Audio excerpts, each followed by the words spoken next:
Hey everyone, lots of news from the stream, the strategy announcement. So this video is just going to be about the restriction list because I always like to devote one video to the restriction list. For the product stuff, that's going to be later on when they reveal more on the Tuesday stream. And then we'll do a nice video tonight as well. So it's going to be a double upload. But let's talk about the restriction list and what changed in Japan and whether this is going to translate into the English side as well. So as you can see here, basically, there are no changes for Premium or V because Japan really doesn't play them at all. But there are changes for Standard, right? So first off was a hit to Ebisu. So the Anastasia got restricted to 1. Basically, just to hit that deck that no one likes, right? No one really likes Monster Strike. Well, people do, but no one likes playing against it in Japan. And it's just really, really strong and converted very, very well. So that's why that one actually got hit, which is really good. That's actually really good for the format. And then there were some unrestricted. So first off, we have the Dark Strange Dragon being unrestricted. It was at 1 before. So now Bastion can just play this again and not have to play the order.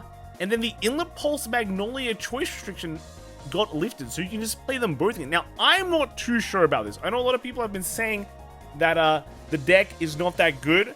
I have to disagree. I think the deck is great. Of course, now there are more decks out there that can play very well. Like, I think Ava can do pretty well. And then you have some very big power creep decks as well coming. That's like Chrono Jet. And, I mean, Ebisu was the one, but it's not there anymore. And you could say Youthberg. I know a lot of people have been playing Youthberg going, wow, Youthberg's really good. But I think there's definitely a lot more decks that are good now. But, I don't know. I'm not sure if you'd like to underestimate the power of just like, 3-6 attacks. And with a triple drive. That's still very strong. I think that's still very strong. So I'm not sure if this was a good idea to do. Generally speaking, right, there's going to be more sets released in Japan later on. So yeah, maybe they'll cover it. Will this translate to English? Maybe, right? Maybe this will translate to English. Maybe not on this ban list. I'm not sure if we're actually going to get one. The English side hasn't announced anything, but since we actually got some hits, I think, we might, right? We might. I think for our side, we'll definitely want to see more V hits than just the only standard hits and unrestrictions. But I'm not sure if they're going to translate this one out because we're just so far behind in terms of sets, right? So I don't know. Let me know what you guys think. There was also a change to the rules as well. So this one is just saying that you have to run Chrono Jet in your ride deck, or at least these 3 cards, right? These 3 cards in your ride deck to be able to use a G deck.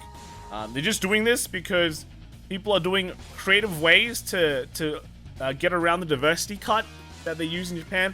Of course, I think the problem is just the diversity cut, right? Just get rid of the diversity cut, and people run janky ideas.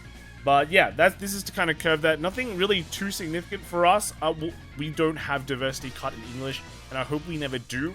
So we won't be playing weird Favnir cards or like Marjories in our ride deck just to get around that. So nothing really. This one really doesn't impact us.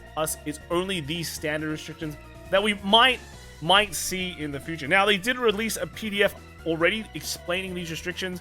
Anastasia just converted very, very well. I mean, Ebisu converted really, really well, so that's why they had to hit it. And they talked about Chrono Jet and Youthberg being on the watch list, but they said that a lot of people brought them, but that they didn't convert that well as well. Again, I just want to say conversion's not always the best metric. And then they just unrestricted these cards because no one plays these decks. But you have to think differently, right? If you're playing Bastion, you're not playing Youthberg. So there's a perfectly good reason why, right? Again, diversity card.